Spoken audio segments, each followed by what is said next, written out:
참 예수님 덕분에 챌린지 함께합니다. 덕분에 고맙습니다. 덕분에 행복합니다. 동방에서 온 3명의 박사들이 아기 예수님께 경배하러 온 것을 기념하는 축일 주님 공현 대축일입니다. 하느님의 축복이 유다인들의 하느님이라는 넘어서 만민에게로 향한다는 점을 이 축일은 드러냅니다. 유다인들만의 하느님이 아니라 국경을 넘어 이방인은 물론이요 우리 모두를 구원하는 보편적인 의미를 드러냅니다. 이스라엘의 왕 헤로데의 2살 이하 영아 살해 명령으로 인해서 박해를 피해 이집트로 피난하는 성가정의 이야기도 마테오는 의도적으로 기록합니다. 동방박사의 출현과 이집트로의 피난 기록은 마테오 복음서만 기록되어 있습니다. 왜 그런가를 살펴보면 마테오 공동체 안에서 이방계 그리스도인과 또 유대계 그리스도인들이 불목하지 말고 협력과 화합을 그렇게 유도하기 위해서 이런 기록을 사용하고 있습니다. 예수님이 선교의 출발점으로 삼고 출사표를 던진 곳도 바로 갈릴레아입니다. 요르단 건너편 이방인들의 이민족들의 갈릴레아, 어둠 속에 앉아있는 백성이 큰 빛을 보았다. 마테오복음 4장에 기록된 말씀입니다. 이민족들의 갈릴레아, 어둠 속에 앉아있는 백성, 죽음의 그림자가 드리운 고장이라는 그런 표현에도 그 이유가 있습니다. 바로 갈릴레아의 지리적 위치 때문입니다. 갈릴레아는 이스라엘의 국경 지방입니다. 이스라엘이라는 나라는 광야 사막의 오아시스 같은 그런 나라였습니다. 그래서 이민족의 침입이 잦았고 특히 국경 지방 사람들은 힘든 삶을 그렇게 살아야 했습니다. 아시리아 사람들은 갈릴레아 지방을 점령하면서 자기들의 신을 섬긴 것을 그렇게 강요했지요. 이에 많은 사람들이 어쩔 수 없이 우상 숭배에 빠져들고 또 이방인들의 신을 섬겨야 했던 것입니다. 그 이유로 그런 이유로 인해서 이민족들의 갈릴레아라는 그런 표현이 나왔고 첫 제자 4사람도 갈릴레아 출신 어부들, 그래서 좀 폄하하는 듯한 그런 표현을 사용합니다.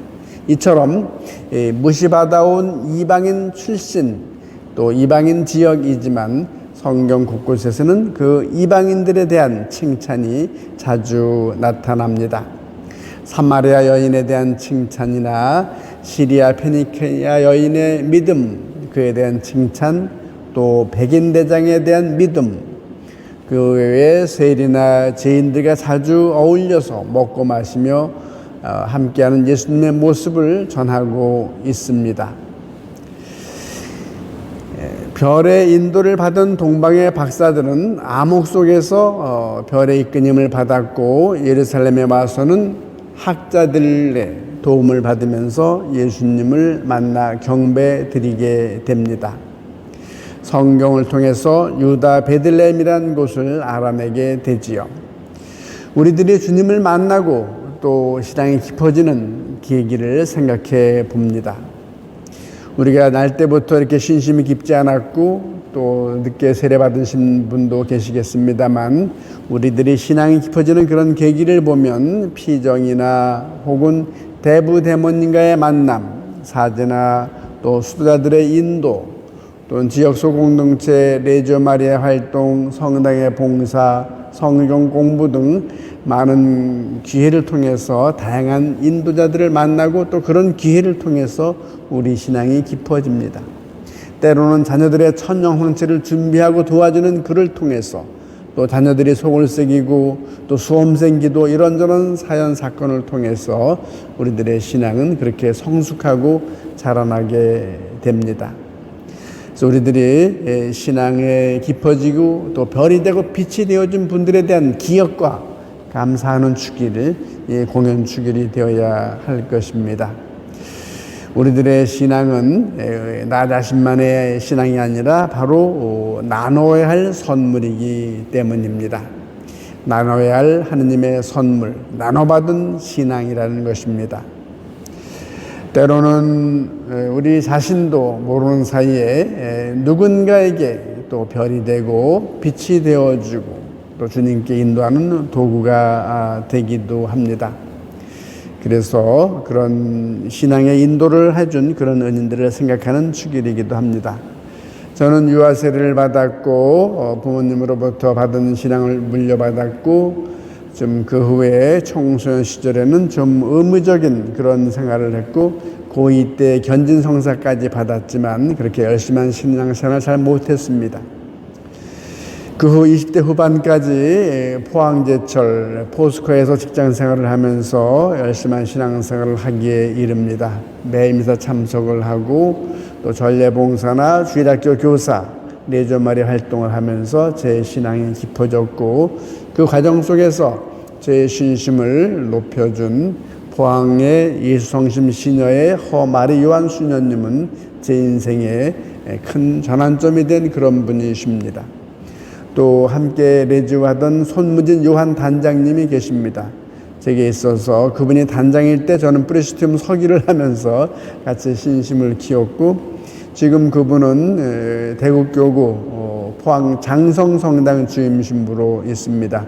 저와 함께 사제서품을 받고 이렇게 함께 도마름으로 동지로 함께 살아가고 있습니다. 저에게 별이 되어준 분들입니다. 저에게 또 기억나는 하나의 사건이 있습니다. 의정부교구의 김승찬 미카엘 군입니다. 제가 관악구의 삼성산 성당 본당 신부로 있을 때 거진 8년도 넘은 것 같습니다. 제게 찾아온 승찬이는 그때 고3 학생이었습니다. 그리고 저를 찾아와서는 무슨 일로 왔냐 그러니까 아직도 신부님이 행복하게 사는지 보러 왔다고 그래요. 잠시 당황했습니다. 돌이켜보니까 2003년도쯤 녹양동 본당 신부 시절에 초등학교 어린이들과 성당 마당에서 축구를 자주 했었습니다. 그 녀석들 축구 끝나면 아이스크림 사주고 하는 이런 재미로 했었는데 그 어린이 중 하나였고 그때 초등학교 3학년이 고3이 되어서 찾아온 것입니다. 신학교에 가려고 하는데 마지막으로 신부님이 아직도 행복하게 사는지 보고 싶어서 왔다는 것입니다. 그 승찬이는 신학교에 입학하였고 한 달 후 2월 3일 의정부교구에서 부재 서품을 받습니다.